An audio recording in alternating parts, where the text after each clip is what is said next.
আসসালামু আলাইকুম। আজকের ভিডিওতে আপনারা দেখবেন কিভাবে খুব সহজে হাতা কাটিং করতে হয়।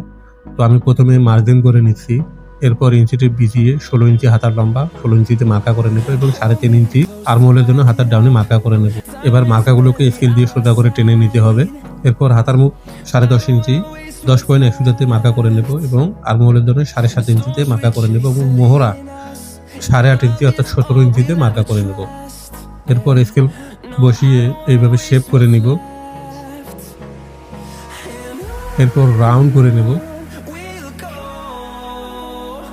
এরপর কেটে নিব। দর্শক এখানে একটু বাড়তি রাখতে হবে, কারণ কখনো যদি রুট করতে চায় যেন কাপড় থাকে সে পরিমাণে একটু বাড়তি রাখবেন আপনারা। তো আমার হাতা কাটিং শেষ হয়ে গেছে, এবার তালপাট কাটিং করব। তো দর্শক আজকের ভিডিওটি ভালো লেগে থাকলে ভিডিওটি লাইক করুন।